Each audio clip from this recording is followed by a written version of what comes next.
Welcome back. Instead of lying on the couch during therapy, this London group wants you to jump over it.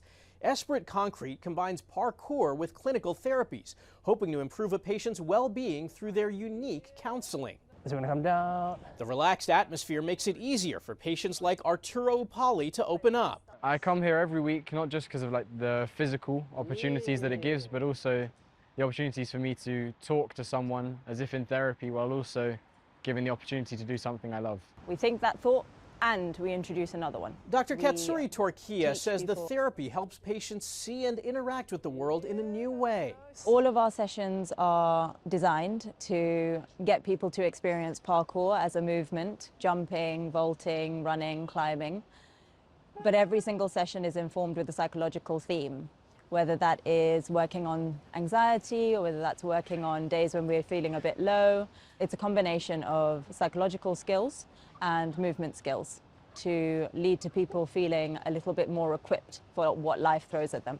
Esprit Concrete runs classes for the general public, as well as in schools and healthcare settings. A wildlife park in Williams, Arizona is teaching their animals new tricks, but they're not for the spectators. Many animals at Bearizona know how to take their own medicine. In this bear's case, to give herself a shot. No needle at all, just the syringe.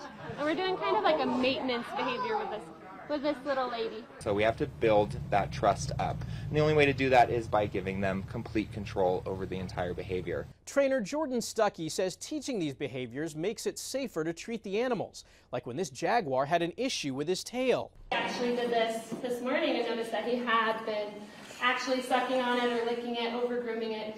And it's so helpful to have this behavior where he just gives us the tail. Bearizona also trains wolves to receive ear care that helps fend off flies. An Ohio woman and her cat have a unique bond. Both are missing a leg. Got right in a prosthetic and took off, so I'm one of the lucky ones as far as that goes. In 2006, Juanita Mengel was hit by a drunk driver and had her left leg amputated. About 5 years ago, Lola Pearl was found at just a few weeks old with her hind legs twisted together. Veterinarians eventually amputated her left leg. They find you, you don't find them. Lola kind of found me. Today, the duo is one of about 200 therapy cat teams with the nonprofit Pet Partners.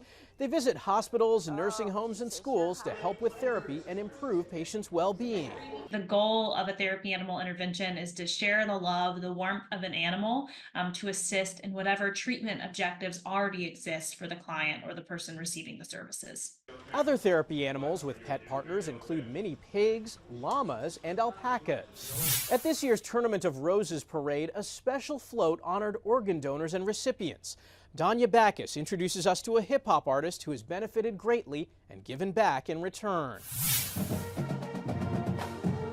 Among the bands and floats at this year's Tournament of Roses parade was hip-hop artist Freeway. We still hustle till the sun come up. The rapper was boosted to stardom in the early 2000s as a member of Jay-Z's Rockefeller Records. But at the parade, he was recognized for something other than his music. When I was diagnosed with end-stage renal failure back in September 2015, instead of hiding what I was going through from the world, we immediately stood in front of it. I miss the hood when I'm traveling. Freeway, whose real name is Leslie Pridgeon, received a life-saving kidney transplant in 2019 after spending 4 years on dialysis.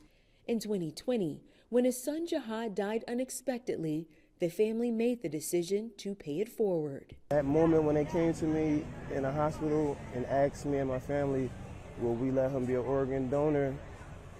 It meant everything to me because I know what it felt like. I was on dialysis for 4 years, so I know what it feels like to wait for a life-sustaining kidney. So it was no question. Jihad's donation saved 4 lives. He and other organ, eye, and tissue donors were honored on the One Legacy Donate Life float with a fluorograph. The experience was breathtaking. While his passion is still music, Freeway says advocacy is now his purpose. Monday, he rode on the float beside his son's image with other transplant recipients, honoring the donor who saved his life and uplifting the memory of his son who saved others. Danya Backus, CBS News, Pasadena, California. That's this week's Eye on Health. I'm Michael George. Thanks for joining us and be well.